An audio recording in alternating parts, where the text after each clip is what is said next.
નમસ્કાર અને 24 ન્યૂઝ નેટવર્કમાં આપનું સ્વાગત છે. ગુજરાતના સૌથી મોટા સમાચાર આજની બ્રેકિંગ ન્યૂઝ છે.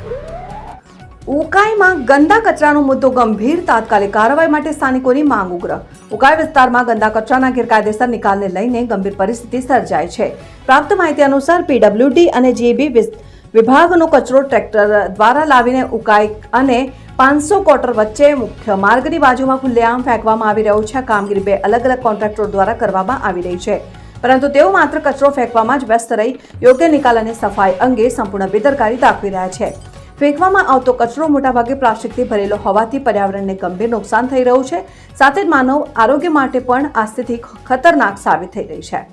કચરો ફેંકાતું સ્થળ રહેણાંક મકાનોથી અંદાજે 100 મીટર અને 500 ક્વાર્ટર સ્થિત એકલવ્ય સ્કૂલના હોસ્ટેલથી માત્ર 200 મીટર દૂર હોવાથી સ્થાનિક રહેવાસીઓ અને વિદ્યાર્થીઓ પર સીધી અસર પડી રહી છે. વિશેષ કરીને ગાયો અને અન્ય પશુઓ આ કચરામાંથી ખોરાક શોધતા પ્લાસ્ટિક ગળી જાય છે, જેના કારણે અનેક વખત તેમના મોત થયા હોવાના બનાવો સામે આવી રહ્યા છે. તાજેતરમાં જ આવી એક દુઃખદ ઘટના સામે આવી છે, જેમાં એક ગાયનું મોત થયું હતું. તેમ છતાં સંબંધિત કોન્ટ્રાક્ટરો દ્વારા કોઈ સુધારાત્મક પગલાં લેવાયા નથી.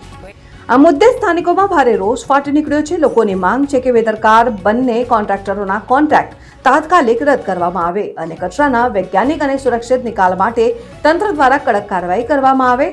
સ્થાનિક લોકોનો સ્પષ્ટ સંદેશ છે કે જો તાત્કાલિક યોગ્ય પગલાં લેવામાં નહીં આવે તો આવનારા સમયમાં આ મુદ્દે ઉગ્ર વિરોધ પ્રદર્શન થવાની શક્યતાને નકારી શકાય નહીં. રિપોર્ટર હાર્દિક જોશી, સોનગઢ.